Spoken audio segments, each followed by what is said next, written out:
അക്കരയ്ക്കു യാത്ര ചെയ്യും സിയോൻ സഞ്ചാരി, ഓളങ്ങൾ കണ്ടു നീ ഭയപ്പെടേണ്ട.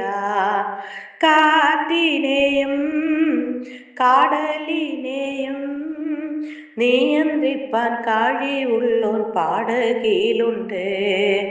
വിശ്വാസമാം പടകിൽ യാത്ര ചെയ്യുമ്പോൾ തണ്ടു വലിച്ചു നീ പാലഞ്ഞിടുമ്പോ ഭയപ്പെടേണ്ട, കർത്തൻ കൂടെയുണ്ട്.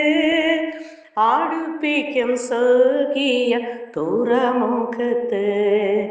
എൻ്റെ ദേശം ഇവിടെയല്ല, ഇവിടെ ഞാൻ പാരദേശവാസിയാണല്ലോ. അക്കരെയാണ് എൻ്റെ ശാശ്വത നാട്, അവിടെ എനിക്കൊരുക്കുന്ന പാവനമുണ്ട്. കുഞ്ഞാടതിൻ വിളക്കാണ്, ഇരുളൊരു ലേശവും അവിടെയില്ല. താരുമെനിക്ക് നാഥൻ കിരീടമൊന്ന്, ധാരിപ്പിക്കും അവൻ എന്നെ ഉത്സവ വസ്ത്രം. Praise the Lord. വിശുദ്ധ വേദഭാഗം 12-ാം സങ്കീർത്തനം 1-12 മുതൽ ഉള്ള ചില തിരുവചനങ്ങൾ. യഹോവേ, 12-ാം സങ്കീർത്തനം. യഹോവേ രക്ഷിക്കണമേ. ഭക്തന്മാർ ഇല്ലാതെ പോകുന്നു, വിശ്വസ്തന്മാർ മനുഷ്യപുത്രന്മാരിൽ കുറഞ്ഞിരിക്കുന്നു. ഓരോരുത്തൻ താൻ തൻ്റെ കൂട്ടുകാരനോട് വ്യാജം സംസാരിക്കുന്നു. കപടമുള്ള അധരത്തോടും ഇരുമനസ്സോടു കൂടെ അവർ സംസാരിക്കുന്നു. കപടമുള്ള അധരങ്ങളെ ഒക്കെയും പമ്പ് പറയുന്ന നാവിനെയും യഹോവ ഛേദിച്ചു കളയും. ഞങ്ങളുടെ നാവ് കൊണ്ട് ഞങ്ങൾ ജയിക്കും, ഞങ്ങളുടെ അധരങ്ങൾ ഞങ്ങൾക്ക് തുണ, ഞങ്ങൾക്ക് യജമാനൻ ആർ എന്ന് അവർ പറയുന്നു. എളിയവരുടെ പീഡയും ദരിദ്രന്മാരുടെ ദീർഘശ്വാസവും നിമിത്തം ഇപ്പോൾ ഞാൻ എഴുന്നേൽക്കും, രക്ഷയ്ക്കായി കാക്ഷിക്കുന്നവനെ ഞാൻ അതിൽ ആക്കും എന്ന് യഹോവ അരുളി ചെയ്യുന്നു. യഹോവയുടെ വചനങ്ങൾ നിർമ്മല വചനങ്ങൾ ആകുന്നു. നിലത്ത് ഉലയിൽ ഉരുക്കി 7 പ്രാവശ്യം ശുദ്ധി ചെയ്ത വെള്ളി പോലെ തന്നെ. യഹോവേ, നീ അവരെ കാത്തുകൊള്ളും, ഈ തലമുറയിൽ നിന്ന് നീ അവരെ എന്നും സൂക്ഷിക്കും. മനുഷ്യപുത്രന്മാരുടെ ഇടയിൽ വഷളത്വം പ്രബലപ്പെടുമ്പോൾ ദുഷ്ടന്മാർ എല്ലായിടവും സഞ്ചരിക്കുന്നു. ഹല്ലേലൂയ. ഈ തിരുവചനങ്ങളാൽ ദൈവം നമ്മേവരെയും സമൃദ്ധിയായി അനുഗ്രഹിക്കുമാറാകട്ടെ. ഹല്ലേലൂയ. ആമേൻ. ആത്മീയ ഉണർവോ അതോ വഴിതെറ്റിക്കലോ എന്നതിനെ കുറിച്ച് ദൈവവചനത്തിലൂടെ അല്പമായി നമുക്ക് ചിന്തിക്കാം. ലോകമെമ്പാടുമുള്ള പെന്തക്കോസ്ത് വിശ്വാസികൾക്കിടയിൽ അതിവേഗം സ്വാധീനം ചെലുത്തിക്കൊണ്ടിരിക്കുന്ന ഒരു പ്രസ്ഥാനമാണ് ന്യൂ അപ്പോസ്തലിക് റിഫോർമേഷൻ. ഒറ്റ നോട്ടത്തിൽ ഇത് അഭിഷേകത്തിലും പ്രവചന ശുശ്രൂഷയിലും അത്ഭുതങ്ങളിലും ശ്രദ്ധ കേന്ദ്രീകരിക്കുന്ന ഒരു വലിയ ആത്മീയ ഉണർവായി തോന്നാം. എന്നാൽ ഇതിനെക്കുറിച്ച് ആഴത്തിൽ പഠിച്ച പല ദൈവശാസ്ത്രജ്ഞന്മാരും വാദിക്കുന്നത് ഇതിൻ്റെ അടിസ്ഥാന ഉപദേശങ്ങൾ ബൈബിളിലെ സത്യങ്ങൾക്ക് വിരുദ്ധമാണ് എന്നാണ്. ഉത്ഭവവും പ്രധാന ഉപദേശവും 1990-കളിൽ അമേരിക്കയിലാണ് NAR ഉപദേശങ്ങൾ രൂപപ്പെട്ടത്. സി പീറ്റർ വാഗ്നർ എന്ന നേതാവാണ് ഇത് പ്രചരിപ്പിച്ചത്. ദൈവം ഇന്ന് പുതിയ അപ്പോസ്തലന്മാരെയും പ്രവാചകന്മാരെയും എഴുന്നേൽപ്പിക്കുന്നുണ്ടെന്നും ഇവർക്ക് സഭയുടെ മേൽ അമിതമായ അധികാരം ഉണ്ട് എന്നുമാണ് ഇവരുടെ പ്രധാന വാദം. ഇവിടെയാണ് അപകടം ആരംഭിക്കുന്നത്. സഭയുടെ അടിസ്ഥാനത്തെക്കുറിച്ച് എഫേസ്യർ 2:20 വ്യക്തമായി പറയുന്നത് സഭ അപ്പോസ്തലന്മാരും പ്രവാചകന്മാരും എന്ന അടിസ്ഥാനത്തിന്മേലാണ് പണിയപ്പെട്ടിരിക്കുന്നത് എന്നും ക്രിസ്തു യേശു തന്നെ അതിന്റെ മൂലക്കല്ല് എന്നുമാണ്. അപ്പോസ്തലിക അധികാരവും ബൈബിൾ സത്യവും ആദിമ അപ്പോസ്തലന്മാരുടേത് ആവർത്തിക്കാൻ കഴിയാത്ത ഒരു സവിശേഷ ശുശ്രൂഷയായിരുന്നു എന്ന് പരമ്പരാഗത പെന്തക്കോസ്ത് വിശ്വാസികൾ വിശ്വസിക്കുന്നു. എന്നാൽ ഇന്ന് ജീവിച്ചിരിക്കുന്ന ചില വ്യക്തികൾക്ക് പ്രത്യേക അപ്പോസ്തലിക അധികാരം ഉണ്ട് എന്ന് NAR NAR പഠിപ്പിക്കുന്നു. കൂടാതെ ബൈബിൾ പറയുന്ന പ്രവചന ശുശ്രൂഷയെ ഇവർ തെറ്റായി വ്യാഖ്യാനിക്കുന്നു.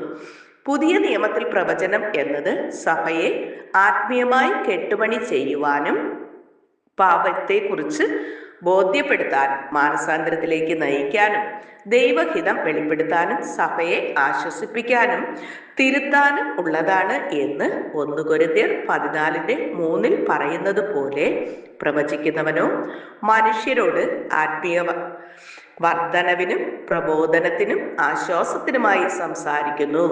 പ്രവചനത്തിന് പകരം ഐശ്വര്യവാദം എന്ന ഇന്നത്തെ പല പ്രവചന സദസ്സുകളിലും പ്രവചനം എന്നത് കേവലം ഐശ്വര്യത്തെക്കുറിച്ചുള്ള പ്രഖ്യാപനങ്ങളായി ചുരുങ്ങിയിരിക്കുന്നു. നിങ്ങൾക്ക് പ്രൊമോഷൻ ലഭിക്കും, സാമ്പത്തിക തടസ്സങ്ങൾ മാറും, ഇത് അത്ഭുതങ്ങളുടെ മാസമാണ് എന്നിങ്ങനെയുള്ള വാക്കുകളാണ് പലപ്പോഴും കേൾക്കുന്നത്.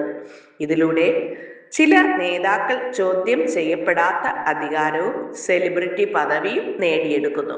എന്നാൽ യേശു പഠിപ്പിച്ചത് ഇതിന് നേരെ വിപരീതമാണ്. നിങ്ങളിൽ വലിയവൻ ആകാൻ ഇച്ഛിക്കുന്നവൻ നിങ്ങളുടെ ശുശ്രൂഷക്കാരൻ ആകണം. മത്തായി 20:26. NAR സംസ്കാരത്തിൽ നാം കാണുന്നത് ദാസത്വത്തിന് പകരം അധികാര ഗർവുള്ള നേതൃത്വത്തെയാണ്.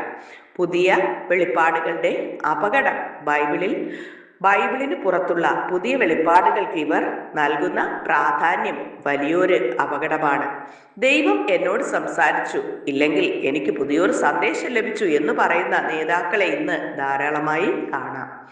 ദൈവവചനം ആഴത്തിൽ പഠിക്കാത്തവർക്കും അത്ഭുതങ്ങൾ തേടി പോകുന്നവർക്കും ഇത്തരം അവകാശവാദങ്ങൾ വൈകാരികമായി വലിയ ആവേശം നൽകിയേക്കാം. എന്നാൽ യൂദയുടെ ലേഖനത്തിൽ 1:3 കാണുന്നത് നമ്മെ ഓർമ്മിപ്പിക്കുന്നത് വിശുദ്ധന്മാർക്ക് ഒരിക്കലായി ഏൽപ്പിച്ച വിശ്വാസത്തിന് വേണ്ടി പോരാടണം എന്നാണ്. ക്രൈസ്തവ ജീവിതം എന്നത് പുതിയ ഉപദേശങ്ങൾ തേടിപ്പോകലല്ല, മറിച്ച് സ്ഥാപിതമായ സത്യത്തിൽ ഉറച്ചു നിൽക്കലാണ്. ഡൊമിനിയൻ തിയോളജിയും 7 മൗണ്ടൻ മാൻഡേറ്റും സമൂഹത്തിലെ 7 പ്രധാന മേഖലകളിൽ ഭരണം, മാധ്യമം, വിദ്യാഭ്യാസം, ബിസിനസ് തുടങ്ങിയവ ക്രിസ്ത്യാനികൾ അധികാരം പിടിച്ചെടുക്കണം എന്ന് NAR പഠിപ്പിക്കുന്നു. സമൂഹത്തിൽ നല്ല സ്വാധീനം ചെലുത്തുന്നത് നല്ലതാണെങ്കിലും രാഷ്ട്രീയ അധികാരം പിടിച്ചെടുക്കുക എന്നത് സഭയുടെ പ്രാഥമിക ദൗത്യമാകുമ്പോൾ സുവിശേഷം ബലഹീനപ്പെടുന്നു. എന്റെ രാജ്യം ഈ ലോകത്തിൻ്റെതല്ല എന്നാണ് യേശു പറഞ്ഞത്. യോഹന്നാൻ 18:36. വൈകാരിക ചൂഷണവും വ്യാജ പ്രവചനങ്ങളും അടയാളങ്ങൾക്കും അത്ഭുതങ്ങൾക്കും NAR അമിത പ്രാധാന്യം നൽകുന്നു. സ്വർണപ്പൊടി വീഴുക, മാലാഖയുടെ തൂവൽ ലഭിക്കുക തുടങ്ങിയവ വൈകാരികമായ വഞ്ചനയാണെന്ന് ഇതിൽ നിന്നും പുറത്തു വന്ന പലരും സാക്ഷ്യപ്പെടുത്തിയിട്ടുണ്ട്. 2020 അമേരിക്കൻ തെരഞ്ഞെടുപ്പ് സമയത്ത് പല പ്രവാചകന്മാരും നടത്തിയ പ്രവചനങ്ങൾ തെറ്റാണെന്ന് തെളിഞ്ഞപ്പോൾ അവർ തിരുത്താനോ മാപ്പ് പറയാനോ തയ്യാറായില്ല. ഇത് പ്രവചന ശുശ്രൂഷയെ തന്നെ ലോകത്തിന് മുന്നിൽ പരിഹാസ്യമാക്കി. ഉപസംഹാരം: വിവേചനത്തിനുള്ള ആഹ്വാനം പരിശുദ്ധാത്മാവ് ഇന്നും പ്രവർത്തിക്കുന്നുണ്ടെന്ന് വിശ്വസിക്കുമ്പോഴും എല്ലാ ആത്മീക അനുഭവങ്ങളും ബൈബിളിന്റെ അധികാരത്തിന് കീഴിലായിരിക്കണം. സഭയ്ക്ക് വേണ്ടത് വൈകാരികമായ ആവേശമല്ല, മറിച്ച് ക്രിസ്തു കേന്ദ്രീകൃതമായ വിശുദ്ധിയാണ്. ഗലാത്യർ 1:8. അപ്പോസ്തലനായ പൗലോസ് മുന്നറിയിപ്പ് നൽകുന്നു: ഞങ്ങൾ നിങ്ങളോട് പ്രസംഗിച്ച സുവിശേഷത്തിന് വിപരീതമായി ഞങ്ങളാകട്ടെ, സ്വർഗത്തിൽ നിന്നൊരു ദൂതനാകട്ടെ മറ്റൊന്ന് പ്രസംഗിച്ചാൽ അവൻ ശപിക്കപ്പെട്ടവൻ.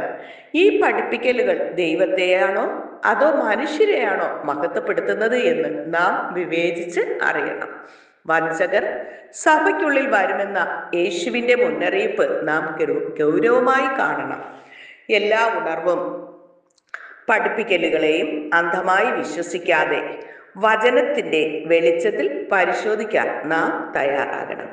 അതിനായി പരിശുദ്ധാത്മാവാകുന്ന ദൈവം നമ്മെ സഹായിക്കണമേ എന്ന് നമുക്കൊരുമിച്ച് യേശുവിനോട് പ്രാർത്ഥിക്കാം. സ്നേഹവാനായ നല്ല ദൈവമേ കർത്താവേ, ഒരിക്കൽ കൂടി അങ്ങേ നോക്കി സ്തുതിപ്പാനും മഹത്വപ്പെടുത്തുവാനും അങ്ങ് തന്ന ഈ മകൾ ഭാഗ്യത്തിനായി നന്ദിയോട് സ്തുതിക്കുന്നു, സ്തോത്രം ചെയ്യുന്നു കർത്താവേ. അങ്ങ് ചെയ്ത സകല നന്മകൾക്കും നന്ദി പറയുന്നു നാഥ. നന്മയല്ലാതെ ഞങ്ങൾക്ക് മറ്റൊന്നും ചെയ്യാത്ത കർത്താവ് ഞങ്ങളുടെ കൂടെ ഉള്ളതിനായി നന്ദി പറയുന്നു കർത്താവെ. പ്രാർത്ഥനയിൽ പങ്കെടുക്കുന്ന എല്ലാ മക്കളെ അനുഗ്രഹിക്കണമേ. സകലരെയും നിത്യജീവന് വേണ്ടി ഒരുക്കണം കർത്താവെ. പലവിധ ഭാരത്തോടെ നിരാശയോടായിരിക്കുന്ന ഓരോ മക്കൾക്കും യേശുവിൻ്റെ സന്തോഷവും സൗഖ്യവും സമാധാനവും നൽകി യേശുവിൻ്റെ പ്രിയ മക്കളായി ജീവിപ്പാൻ എല്ലാവരെയും അങ്ങ് സഹായിക്കണം കർത്താവെ. ആമേൻ. രോഗത്തിലും കഷ്ടത്തിലും ഭാരത്തിലുമായിരിക്കുന്ന വ്യക്തി ജീവിതങ്ങൾക്ക് യേശുവിൻ്റെ സമാധാനത്താൽ നിറയപ്പെടുവാൻ അങ്ങ് സഹായിക്കണം. ഞാൻ നിങ്ങളെ ഒരു നാൾ കൈവിടുകയില്ല, ഉപേക്ഷിക്കുകയില്ല എന്ന് അരുളി ചെയ്ത കർത്താവേ, അങ്ങയുടെ മാർമിച്ചാൽ ദിനവും മുന്നോട്ട് പോകുവാൻ അങ്ങ് സഹായിക്കണം. അങ്ങേ തൊട്ടൊരു സൗഖ്യവും വിടുതൽ ആശ്വാസവും പ്രാപിച്ചല്ലോ. നാളുകളിൽ ഈ പ്രാർത്ഥനയിൽ പങ്കെടുക്കുന്ന എല്ലാ മക്കളുടെയും ആവശ്യങ്ങൾ സ്തോത്രത്തോടുകൂടി അപ്പൻ്റെ കരങ്ങളിൽ ഏൽപ്പിക്കുന്ന നാഥാ, അങ്ങ് ശ്രദ്ധ വെച്ച് കേട്ട് തക്ക സമയം മറുപടി നൽകി മാനിക്കുന്ന അനുഗ്രഹിക്കുന്ന ദൈവമായിരിക്കാൻ നന്ദി പറയുന്നു. തുടർന്ന് ദൈവസാന്നിധ്യത്തിൻ്റെ മറവിലായിരിക്കാൻ അങ്ങ് സഹായിക്കണം. ഈ പ്രാർത്ഥനയിൽ പങ്കെടുക്കുന്ന എല്ലാ മക്കളെയും കുടുംബമായി നിത്യജീവന് വേണ്ടി ഒരുക്കണമേ എന്ന് പ്രാർത്ഥിക്കുന്നു. അപ്പാ, അനുഗ്രഹിക്കും, മാനിക്ക്, കൃപയ്ക്കുള്ളിൽ മറച്ചുകൊള്ളും. യേശു കർത്താവിൻ്റെ നാമത്തിൽ ചോദിക്കുമ്പോൾ കൃപയോടെ കേൾക്കണം നല്ല പിതാവേ. ആമേൻ. God bless you. യേശുവിൻ്റെ സമാധാനം സകല ഹൃദയങ്ങളിലും നിറയുമാറാകട്ടെ. ആമേൻ.